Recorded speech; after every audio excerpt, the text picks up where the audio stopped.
Residence degli Ulivi, l'incanto della natura per chi vive in città. Telefono 0962 96 4192 348 01 17 609.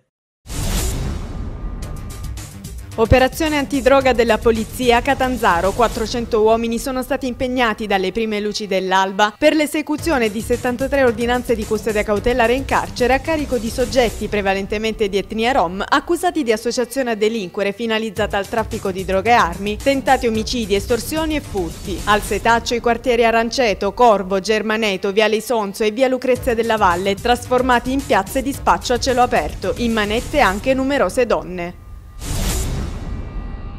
I carabinieri hanno scoperto una banda di trafficanti internazionali di droga che operava nell'Oristanese, a Cagliari e nel suo hinterland. I militari del reparto operativo speciale hanno eseguito stamani all'alba 19 ordinanze di custodia cautelare e hanno effettuato circa 60 perquisizioni. Gli arrestati importavano soprattutto cocaina da Belgio e Spagna, in Sardegna e Calabria per un giro d'affari da 1.500.000 euro. Sono 19 gli arresti eseguiti dalla Polizia di Roma, di cui gli ultimi 9 all'alba di oggi, a conclusione di un'indagine che ha consentito di smascherare un giro di truffe a danno di istituti di credito della Regione Lazio. Tra gli affiliati all'associazione anche alcuni soggetti legati agli ambienti dell''ndrangheta e al clan Vrenna-Corigliano-Bonaventura. In pochi mesi erano stati aperti oltre 70 conti correnti in 30 diverse banche della Regione. Di questi finora solo 125 titoli di credito hanno fruttato un guadagno di circa 400.000 euro.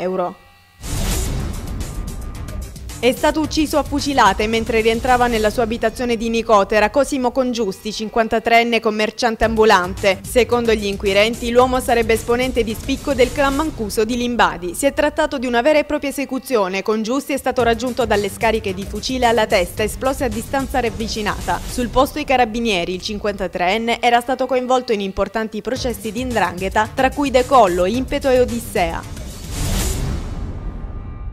Ennesimo incidente mortale a Crotone sulla strada statale 106 vicino Contrada Margherita, a pochi metri dalla chiesa. Una Fiat Bravo nera con a bordo un uomo di Ciro Marina ha investito 2 stranieri che viaggiavano su uno scooter. Uno dei due, un pakistano 29enne MI, è morto sul colpo, mentre l'altro, il 19enne US, è stato trasportato d'urgenza dal 118 all'ospedale San Giovanni di Dio in gravi condizioni. Sul posto vigili del fuoco, polizia e i sanitari del 118.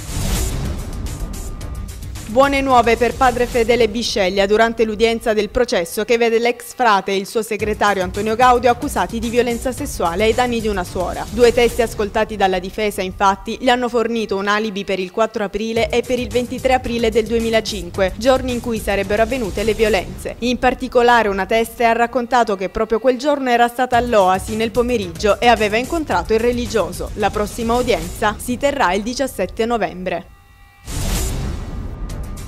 Oggi Villa Giose Hospital di Crotone riaprirà i battenti sotto l'egida di una nuova società ma con i vecchi soci. Umberto Conforto nella qualità di amministratore e Giovanni Ussia. Così come gli stessi soci hanno annunciato, i primi a riaprire saranno radiologia e alcuni ambulatori, mentre in settimana riapriranno gli altri reparti. La nuova società ha acquistato le quote della precedente compagine e partirà con una dotazione di 45 dipendenti e con una proposta di piano all'ASP con un'offerta volta a frenare la migrazione sanitaria.